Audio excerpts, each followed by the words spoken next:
Okay. Alright. Okay. So kita akan start. Sementara kita tunggu Absolute Wellness akan join kita juga. Alright. Okay. So kita akan start kita punya perkongsian hari ini. Okay. By the way, Assalamualaikum. Selamat datang semua ke IG Live saya. Okay. So kita akan share hari ini tentang intensity. Okay. Low intensity dengan high intensity. Okay guys, so kita ada actually 5 apa orang kata zone of heart rate. Okay, so kita ada zone 1, zone 2, zone 3, zone 4, zone 5. Okay, so mungkin ramai orang dah pernah dengar juga pasal zone ni. Okay, so ada yang cakap training yang bagus adalah stay on zone 2, ada yang kata zone 4. Okay, this kind of all the trainings.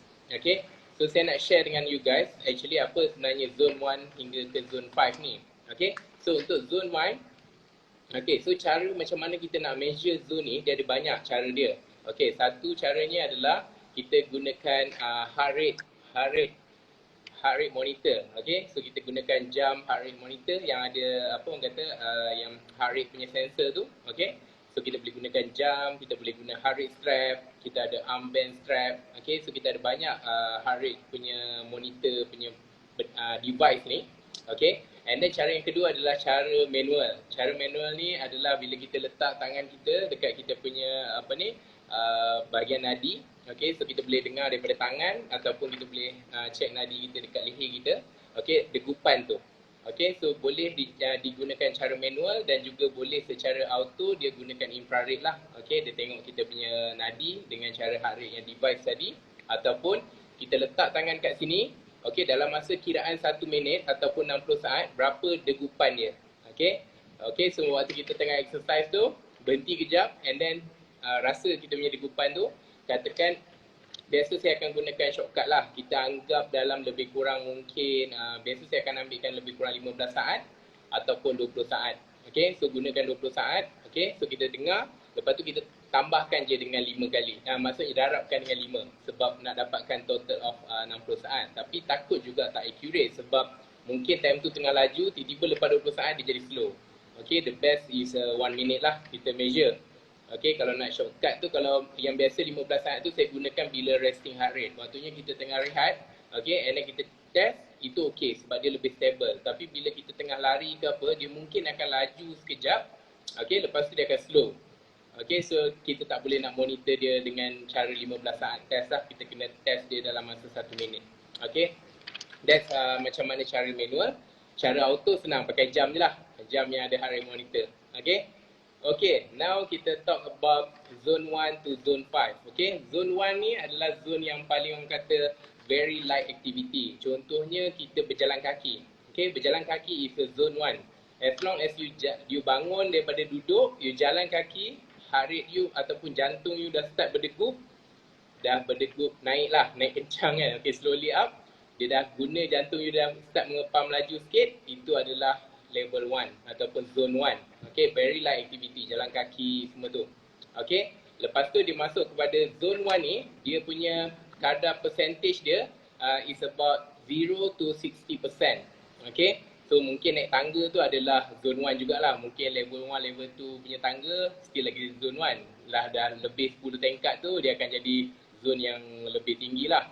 Okay, zone 1 is 0 to 60%. Okay, dia punya heart rate, kelajuan heart rate dia. Okay, level 2 kita panggil is a moderate activity. Okay, it's a slow lagi. Okay, moderate activity. Yang ni lebih kurang 61 hingga 70%. Okay, dia punya level of heart rate zone. Okay, level 3 kita panggil challenging. Okay, challenging ni maksudnya dia dah start naik sikit lah. Naik daripada tu, level 3 lah. Level 3 is 71% hingga 83%.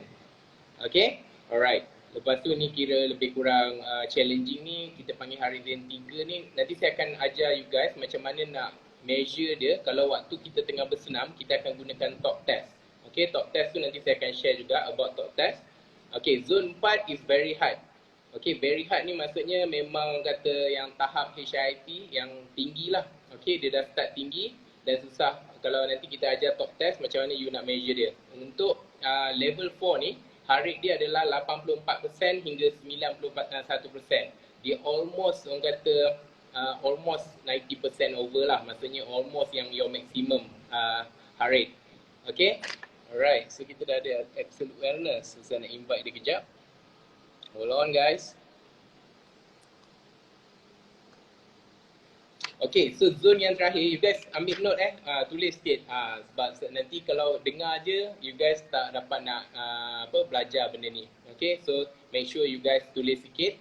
Alright, yang last kali adalah zone 5. Yang ni memang susah orang nak dapat. Okay, because it's a really maximum effort dan cara nak naik sampai zone 5 ni pun ada caranya. Dia bukannya terus orang kata buat terus boleh naik sampai zone 5. No. Kalau biasa you orang kata macam tak buat apa-apa, tak warm up ke apa, you terus sprint lari pun you memang akan sampai ke level 4 je. Level 5 ni you perlukan orang kata berskala ataupun memang ambil masa lah. Okay, anda boleh mute sikit. Okay, so level 5 ni memang you guys kena progress lah. Maksudnya naik tu memang slow akan naik. Dia tak boleh terus naik sampai level 5. Level 5 ni biasanya you akan duduk zone 4 lama sikit. Lepas tu you akan boleh dapat push ke level 5 tu lah. Level 5 ni dia punya heart rate dia 92% hingga ke 100%. Okay, alright, that's the maximum. Okay, so kita nak share juga fuel burn. Maksudnya sumber tenaga ni diambil. Alright, sumber tenaga ni diambil daripada setiap level ni. Okay, berapa banyak percentage digunakan ataupun contohnya dia nak ambil apa daripada badan kita mengikut zone ni lah. Okay, zone yang pertama tadi yang kita panggil very light tu, dia bakar kita punya tenaga daripada 95% fat. Okay, you write down 95% fat dan 5% carbohydrate. Okay, yang ni yang very light activity. Maksudnya yang jalan kaki tu. Maksudnya dia gunakan 95 you punya fat yang storage, yang tersimpan. 5% je karbo yang you makan hari tu dia gunakan. Okay, tapi mostly dia akan slowly burn. Okay, so untuk level 2, okay, tenaga yang dibakar adalah 90%, kalau tadi 95%, yang now 90% daripada fat dan 10% daripada karbo. Okay, so maksudnya you still lagi lepas exercise tu, you still lagi boleh orang kata relax, tak rasa lapar because you masih lagi ada tenaga daripada karbohidrat dalam badan kita. Okay. Untuk yang level 2 ni, dia punya senaman dia seperti jogging, okay, kalau you main rowing, alright, pedaling, macam basikal, this level 2 activity lah. Maksudnya basikal yang tak laju, moderate intensity, that's a level 2. Yang ni hari 61 hingga 70%. Okay, level 3 ni, if kita dah panggil, biasa duduk dalam high intensity ni, kita dah duduk dalam level 3 to 4 lah. Okay. So level 3 ni orang kata hari kita 70 hingga 80%. Yang ni dia bakar 50% lemak kita. 50%, sorry dia bukan bakar, dia ambil lah. Ambil, I mean is burn. Okay, dia ambil daripada 50% fat dan juga 50% daripada karbohidrat. Okay, 50-50. Okay, so zone level 4 dia akan gunakan 90% of carbs, okay, and then 10% of fat. Ini adalah level 4. Okay. So dia punya kadar burn dia agak intense, okay. So dia burn totally, sebab tu bila kita buat high intensity, lepas kita buat program tu, kita akan rasa cepat lapar. Okay, because dia dah fully use dia punya glycogen ataupun you punya sumber karbo dalam badan you. Okay, and then dia just ambil, lepas dah habis 90% barulah dia ambil 10 excess, you punya 10% fat. Okay, so untuk level 5, dia akan totally use your 100% carbohydrate. That's why bila you nak train level 5, you kena make sure you boleh refuel balik you punya carbohydrate. Maksudnya bila you training level 5, okay, you train level 5, you kena adalah air sirap ke, air apa-apa yang manis, okay, hydration yang baik, okay, biasanya orang akan letak. Sebab tu bila you tengok kalau orang yang main orang kata sports yang intense, yang sampai level 5 punya training, macam contohnya sprinter, so dia akan prepare dia punya fuel balik, refuel balik dekat tepi. Dia letaklah 100 plus ke apa-apa benda yang bergula because dia need more carbohydrate. Kalau tidak, dia tak boleh sustain atau dia tak boleh nak push until the level 5 because carbohydrate dia yang tak cukup. Dia tak boleh nak push the energy. Okay, so that's all the intensity. Okay, now saya nak share pasal talk test. Okay, before you guys tanya saya banyak soalan, saya akan share about talk test. Talk test ni cara yang kalau you guys tak ada jam, okay, macam mana you nak tahu you duduk dalam zone berapa? Okey, skala zone saya akan cerita satu, okey, satu, kita main satu, 3 dan 4 je. Okey, 4 yang paling maksimum, 3 yang moderate lah katakan. Okey, untuk yang, 2, 3 dan 4. Untuk 2 ni, okey, bila you berjogging, okey, you berjogging, you boleh, at least you boleh bercakap, tapi you tak boleh menyanyi. Okey, kalau level, level 2 ni, you boleh bercakap, you boleh menyanyi. Level 3, you boleh bercakap tapi you tak boleh bernyanyi. Okay. Level 4 ke 5, you langsung tak boleh nak cakap, you tak boleh nak bernyanyi langsung. Okay, contohnya alright, contoh untuk light punya intensity. Okay, so saya berlari, saya masih boleh bercakap. Okay, even saya boleh sebut nama saya penuh. Contoh, nama saya Muhammad Firdaus. Okay, saya boleh sebut penuh, relax, lancar je. Okay, bila come up with moderate intensity ataupun intensity zone yang tengah-tengah, zone 3, saya akan berlari. Okay, nama saya ada stop. Okay, kita sangkut sekejap. Nama saya Muhammad Firdaus. Okay, that's a moderate intensity. Maksudnya you boleh bercakap tapi you tak boleh menyanyi ataupun you tak boleh sebut satu, orang kata, one sentence yang panjang. Okay, so yang terakhir sekali kita panggil high intensity. You tak boleh menyanyi and you boleh, orang kata, you bercakap pun you putus-putus. You macam cakap nama, berlari, saya Muhammad Firdaus. Okay, you cakap sepatah-sepatah. Okay, itu means kita nak bercakap pun tak boleh lah. Okay, tak boleh bercakap, tak boleh menyanyi. That's a high intensity. Okay, alright. So itu yang cara manual yang kita nak tahu lah. Biasa kalau kita jogging, kalau kita rasa kita dah tak boleh nak menyanyi, itu maksudnya kita dah duduk dalam zone high intensity lah. Okay, zone yang sangat tinggi. Okay, high intensity ni bergantung. Ada separuh orang dia boleh tahan lama, ada orang dia tak boleh tahan terlalu lama. Okay, tapi kalau yang level 5 yang 90% punya harit tinggi tu, you hanya boleh bertahan lebih kurang 30 hingga 60 saat. That's why I cakap tadi, untuk level 5 ni biasanya sprinter.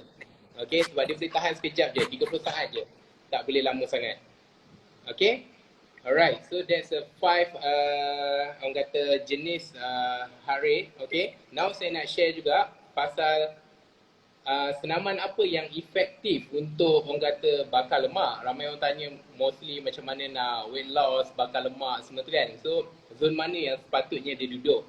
Okay, so tadi you dah dengar kita ambil daripada mana sumber tenaga dia. Okay, so actually untuk zone bakar lemak ni, setiap senaman yang ada dalam orang kata, yang apa-apa senaman you guys buat, you guys you guys zumba ke, aerobik ke, you buat high intensity ke, semua senaman ni adalah actually calorie burning fat ataupun burning carbohydrate. Okay, burning calorie. Okay, kita panggil untuk create you punya calorie deficit lah. Cumanya you tengok pada time. Okay, so contoh kalau moderate activity ataupun di tengah-tengah tu, dia bakar 90% daripada fat dan 10% daripada karbohidrat. Okay, untuk senaman ni, actually, untuk you dapatkan maksimum orang kata burn kalori dia, you perlukan masa yang lebih lama. Okay, so kalau kat sini kita panggil dia akan slowly start increasing exercise intensity. So untuk orang yang baru beginners, yang baru nak mula, okay, saya tak advice untuk you guys buat yang terus high intensity because benda tu susah, perlukan guidance ataupun coach perlu main peranan lah untuk orang kata tengok you punya workout kalau high intensity, sebab kalau kita salah cara mungkin kita boleh pengsan dan sebagainya. Okay, so low intensity seperti you guys jalan kaki, jogging, okay, naik bicycle yang jalan flat road lah, bukan bukit semua tu. Okay, so ini kita panggil low intensity. Tapi dia punya kadar burn dia agak slow sikit. Jadi you guys perlukan masa yang lebih lama. Hi Ati. Okay, so you guys perlukan masa yang lebih lama. That's why untuk low intensity exercise ataupun exercise yang kita kata tadi yang boleh menyanyi, boleh bercakap dan juga boleh menyanyi tu, you guys perlukan masa yang lebih lama, 40 minit hingga ke 1 jam. Untuk dapat bakar kalori 500 kalori lah katakan untuk 1 jam, mostly 450 hingga 500 kalori burn. Okay, bergantung kepada orang tu punya size badan, okay, size fitness dia. That's why makin lama makin you fit, okay, calorie burn tu akan jadi lagi rendah. Okay, sebab you duduk zone yang rendah sebenarnya. Walaupun masa yang sama ataupun distance yang sama, tapi you duduk dalam zone mana, itu yang menentukan berapa banyak kalori you burn. Okay, alright. So berbanding kepada kalau kita kata training zone 4 dengan 5, high intensity macam you guys buat Tabata ke apa. Okay, untuk training ni, okay, Hana okay? Alright, untuk training ni, you akan bakar ataupun hari you akan naik lebih tinggi. Okay, and then you akan gunakan karbohidrat you semua. Okay, memang kata you akan burn karbohidrat you semua. Warm up je, you dah buat dynamic warm up semua tu, you dah burn habis you punya karbohidrat. Then 20 minit exercise, you dah guna totally level 4, level 5. You dah duduk dekat situ lah. Okay, so kadar kalori burn dia lagi tinggi because you punya heart rate duduk dalam zone yang tinggi. Okay, so actually untuk training zone yang tinggi ni bagus untuk if you guys ada masa yang orang kata tak panjang, okay, ada 20 minit ke 30 minit, you nak workout tapi you nak sama kalori burn dia macam orang workout yang 1 jam tu, yang tadi slow. Kalau you buat slow, you kena buat 1 jam. Kalau you buat high intensity ataupun duduk zone 4 dan 5, you hanya buat 20 ke 30 minit saja untuk dapat sama kalori burn dengan orang yang buat 1 jam lari tu. Okay, and then you guys juga akan dapat benefit extra after burn. After burn ni dia terjadi because of kalau you punya muscle koyak.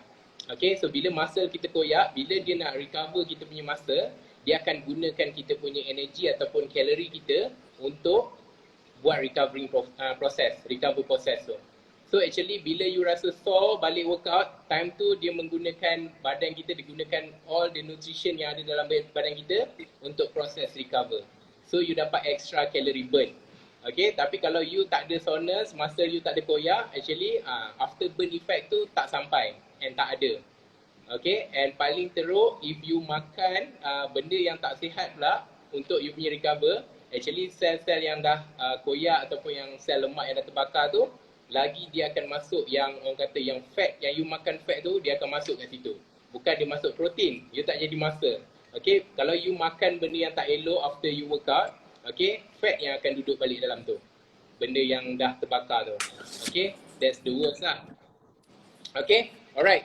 So itu saya dah panjang bebel. Okay, now you guys boleh klik kat bawah tu, tanya question dengan saya. Okay, alright. Write down your question. So kat bawah tu you guys boleh klik question. Okay, so bagi saya question apa yang you guys nak tanya. Dapat tak? Sorry. Screen ni kecil. Kita tak nampak siapa yang komen kat atas. You guys kena gunakan button question tu. Klik button question tu.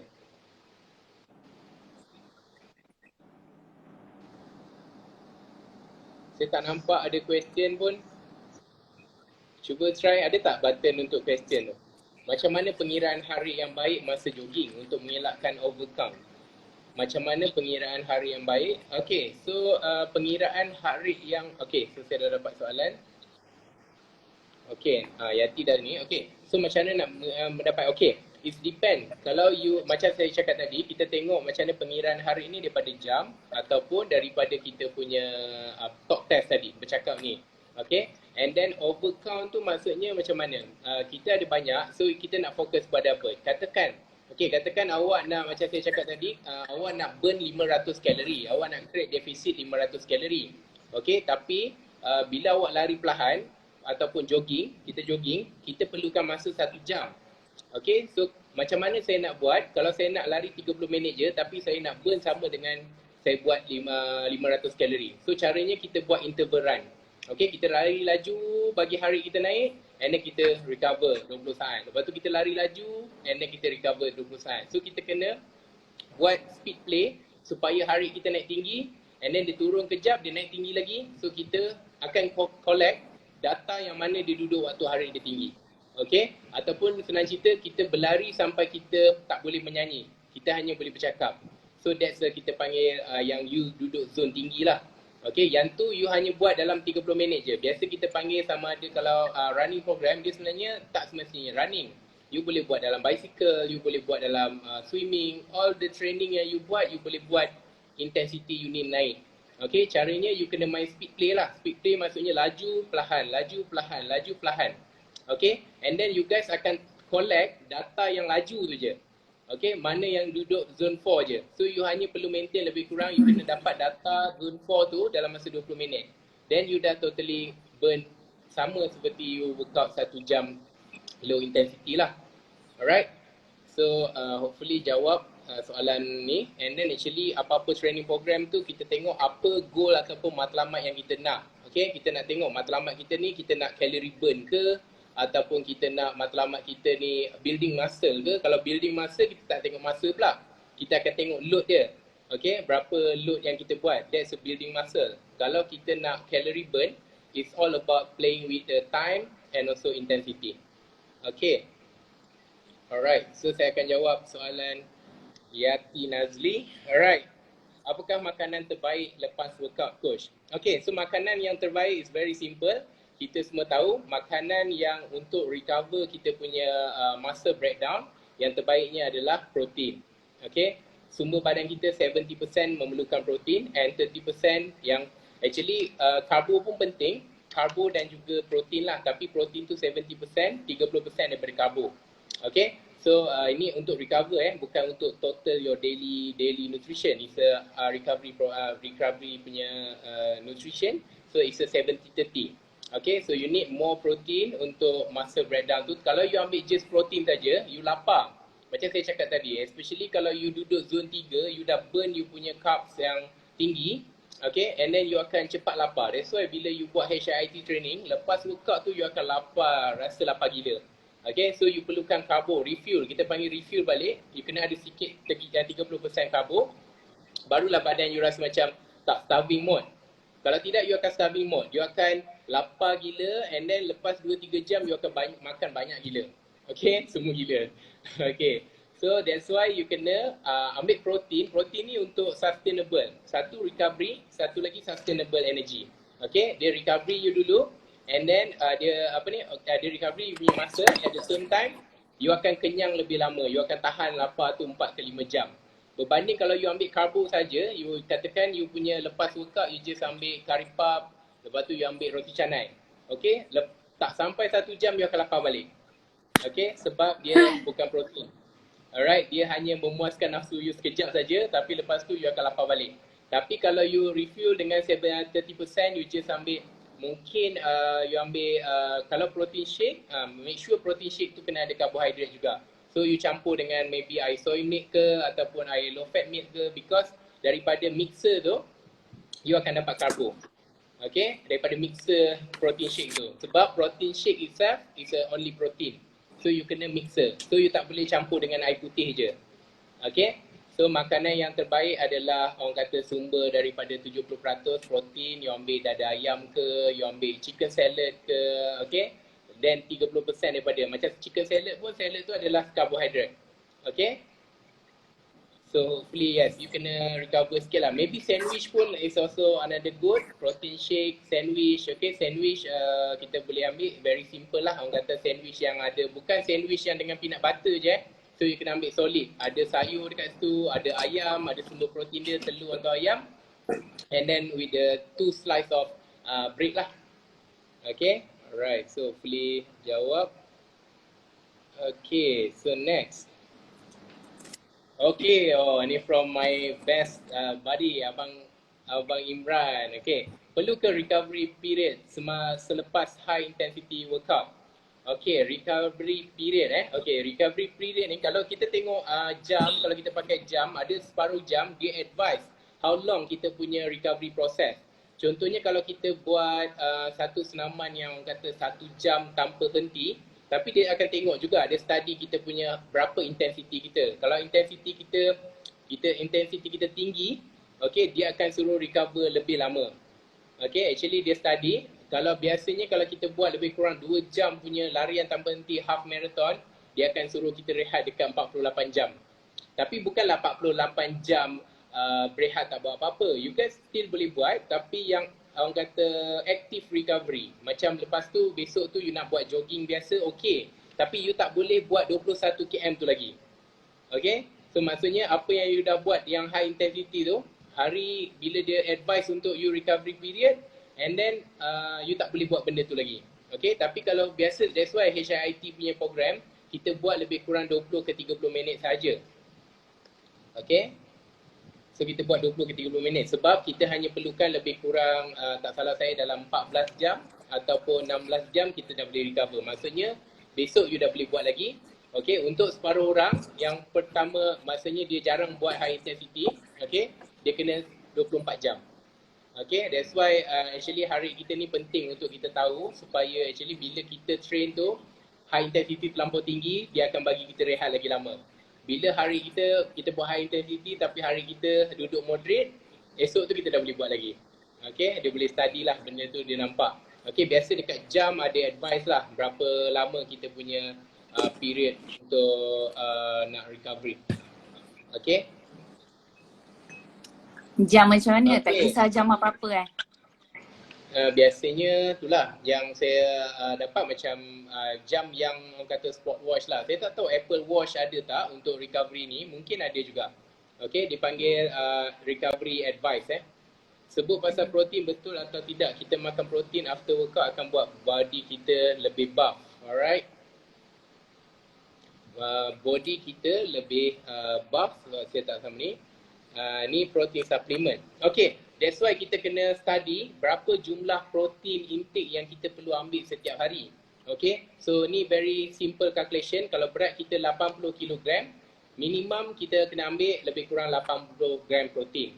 Okay, so minimum kita ambil 80 gram. Ataupun actually by general guideline, untuk lelaki lah, general guideline, you kena ambil 65 gram hingga ke 80 gram sehari lah. Okay, 65 tu you punya baseline. Okay, kena ada. Yang ni. Kalau katakan you nak, kalau you ambil protein lebih daripada 100 lebih atau 150 gram yang terlampau, orang kata double up daripada you punya minimum requirement, okay, dia akan sizingkan badan you lagi besar. Okay, kalau untuk get lean, untuk nak dapatkan body lean, biasa 65 gram hingga 80 gram you dah boleh maintain dah. Okay, and then you tengok juga kadang-kadang training you tu kalau training yang orang kata banyak berlari ke apa kan, so muscle tu actually dia akan burn lagi, burn juga. So badan you takkan naik bulking lah. Okay, so kita tengok pada level of training. Kalau you kurang cardio exercise, macam you kurang berlari, you kurang berbasikal, and then actually you akan lebih mudah untuk nampak size yang lebih besar bila you mengamalkan protein yang tinggi lah. Okay, that's why kalau you nak make it balance, you kena buat cardio dan you kena buat muscle training juga. Okay, so badan you akan jadi balance lah. Alright. Mostly sebab tu bila orang yang ada muscle besar ni, dia kalau nak maintain dia punya muscle tu, dia tak nak berlari ataupun dia tak nak buat all the cardio punya benda lah supaya muscle dia tak nampak kecut ataupun muscle dia tak nampak kecil. Okay. Okay, yang 88 ada lagi tak coach? Okay, yang ni package Absolute Wellness lah. Okay, yang RM88 tu dah lepas habis kita punya PKPP ni dah tak ada lah. Okay, tapi actually kita ada yang monthly punya program 159 tu sebenarnya lagi murah untuk 1 bulan. Yang ni khas untuk sembeda PKP je. Okay, berapa? Okay, kita ada soalan lagi. Okay, berapa maksimum heart rate yang patut slow down umur 30-an? Okay, berapa maksimum heart rate yang patut slow down? Okay, dia kata maksimum dan juga ni. Okay, susah sikit nak faham soalan dia ni. Okay, berapa maksimum heart rate yang patut dia maintain lah untuk umur 30-an? Okay, sebenarnya kalau yang terbaik adalah kita maintain pada moderate intensity dulu. Okay, kita belajar diri kita macam mana kita nak maintain lama untuk duduk dalam zone 3 tu. Actually sebelum kita nak pergi ke zone 4 dan ke 5, kita try maintain untuk zone 3 tu. Zone 3 tu maksudnya bila kita training tu, kita masih lagi boleh bercakap tapi kita tak boleh menyanyi. Okay, so kalau bila coach tanya ke apa tu, you masih lagi boleh respon, okay, tapi you tak boleh nak sebut nama panjang. Contoh tadi kalau kita buat talk test tu, okay, kalau kita buat talk test tu, dia maksudnya kalau nama saya Muhammad Firdaus, you still boleh cakap nama saya Muhammad Firdaus. Okay, bukan yang macam nama saya Muhammad Firdaus. Yang tu is a high intensity. Okay, you need to maintain moderate intensity. Sebab tu untuk orang yang beginners ataupun baru, saya cadangkan before you start high intensity training, okay, yang nak belajar yang high intensity tu, you guys pergi belajar dulu macam mana nak duduk zone moderate ataupun slow intensity buat jogging 30 minit setiap hari dulu. Because benda ni dia akan increase you punya resting heart rate level. Bila resting heart rate you makin bagus, okay, and then you tak ada masalah untuk duduk dalam zone high intensity tu. So kita pergi berperingkat lah, okay. Cumanya high intensity ni yang bagusnya bila you boleh adapt with the high intensity, you boleh kurangkan masa untuk you training. So you tak adalah perlu setiap hari buat 1 jam, okay, you boleh shortcut jadi 30 minit. Tapi you tahu macam mana nak gunakan ataupun nak duduk pada zone high intensity lah. Kalau 17 hingga 180 kena slow down. Yes, betul. 170, 180 you kena slow down, ataupun kalau you nak maintain kat, dia ada banyak. Mungkin you perlukan duduk dekat zone tu untuk you punya competition ke. Kalau untuk training, setakat nak training persendirian, you tak perlulah naik sampai 170 hingga 180. You boleh maintain sampai 160 hingga ke 170 pun maksimum lah. Okay, so you duduk area situ. Untuk dapatkan kita punya maximum heart rate, nak tahu berapa maksimum untuk badan kita mengikut usia badan kita. Okay, calculation formula dia adalah 220. Okay, 220 tolak dengan umur badan kita sekarang. Okay, contoh kalau 220, saya tolak dengan umur saya kalau 35. So saya average, saya punya maksimum saya buat 180 lah. Macam tu.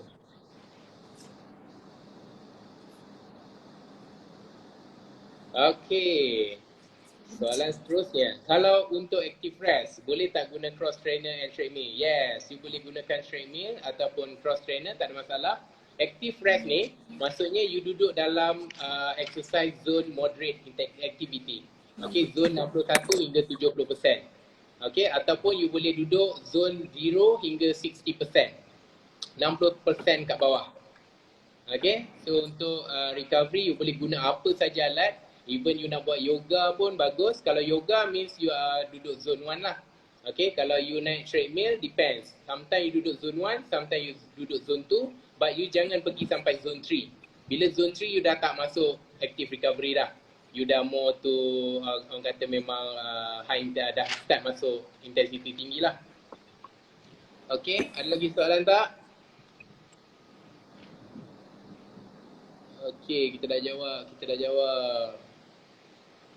Okay, if lepas HIIT workout 20 ke 30 minit still tak lapar, adakah heart rate tak sampai lagi ataupun watt tak cukup? Okay, so bila lepas workout 20 ke 30 minit, kita tak rasa lapar, that's why kita kena tengok, kita kena tahu sebenarnya heart rate kita ni duduk zone berapa. Okay, sebab tu kita kena ada monitor lah, ataupun heart rate monitor. Okay, bila ada heart rate monitor tu baru kita tahu kita duduk dalam zone tu ataupun zone mana. Okay, alright. So mungkin sebab yang ni kita kena tengok zone dia duduk mana. Kalau dia duduk zone 4 yang lama, okay, so means dia memang gunakan banyak karbohidrat dia dan dia pasti mesti akan lapar. Okay, tapi kalau mungkin dia sebenarnya dia mungkin dah fit, okay, dia duduk zone actually baru zone 3, 30 minit memang tak cukup untuk dia. So untuk zone 3 dia perlukan lebih kurang 45 minit hingga ke 60 minit. Baru dia akan start rasa karbohidrat dia habis, dia dah start lapar.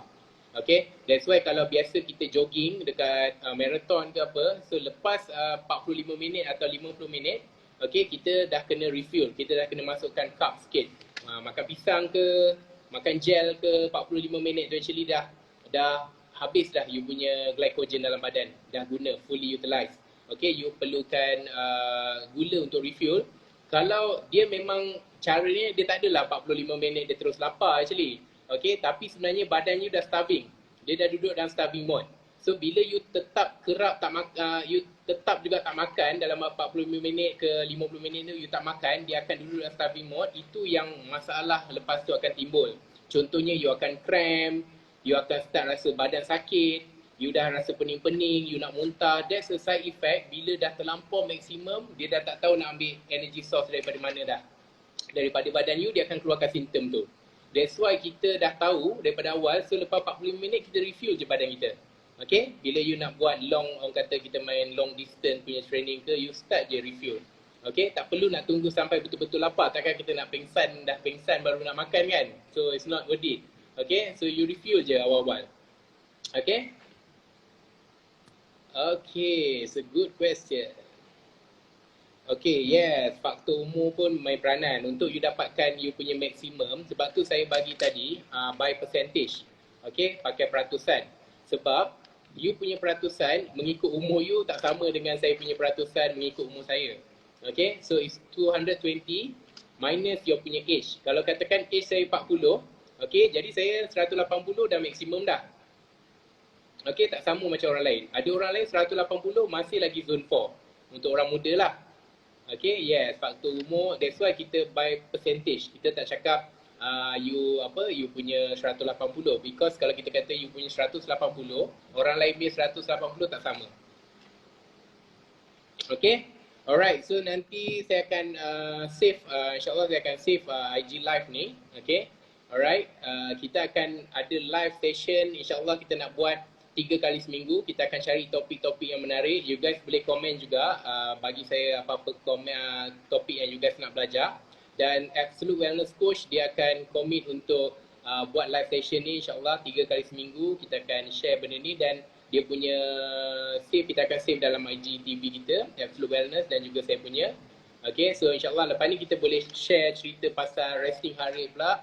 Okay, ada banyak lagi yang kita nak sharekan, topik-topik yang bagus. So waktu-waktu makan yang bagus untuk diet. Okay, so maybe kita akan dapatkan some nutritionist juga untuk kongsi dengan kita waktu makan yang bagus. Okay, makanan-makanan portion hidangan ataupun masak healthy food ke. Ada banyak macam-macam yang kita nak share dengan you guys.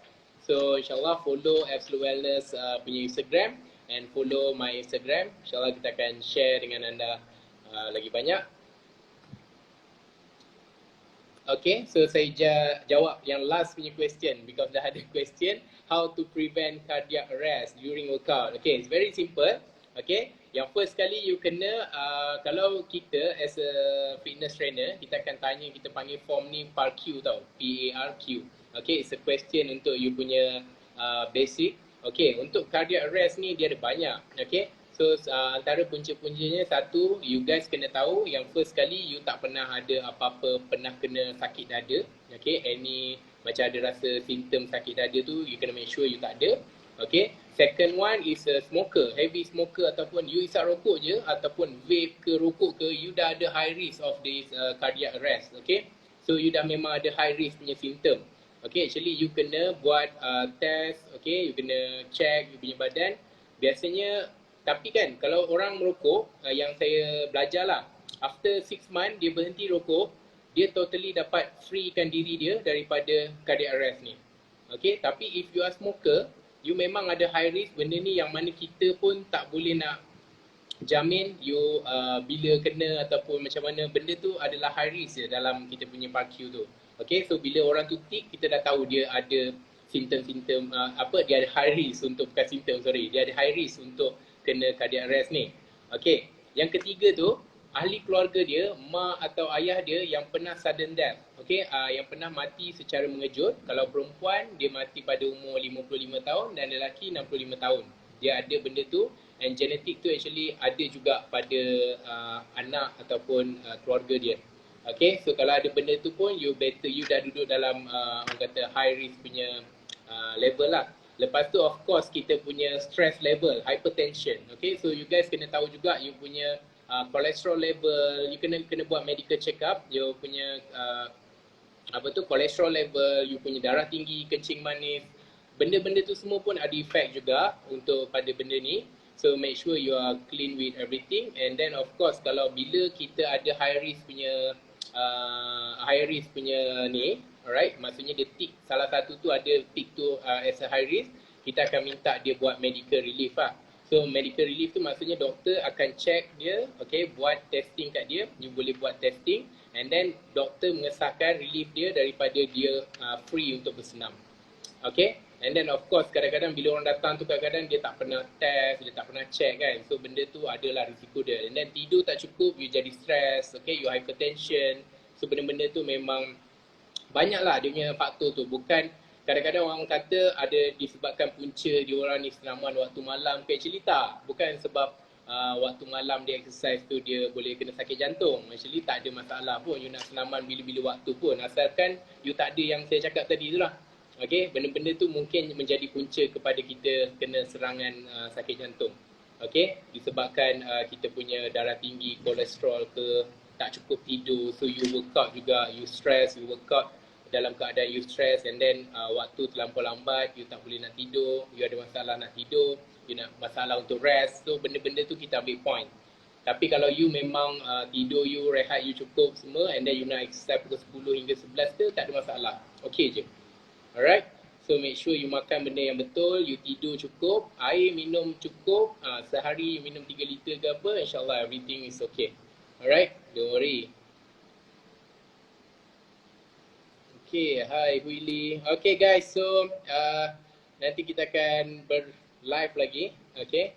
So insyaAllah, thank you for your time and I will see you guys next session. Kita akan buat hari, tengok kalau hari Sabtu banyak orang cuti kan, tengoklah sama ada kita plan. Nanti kita akan update dekat IG tu, where is next our live session. Okay, thank you very much. Okay, Assalamualaikum.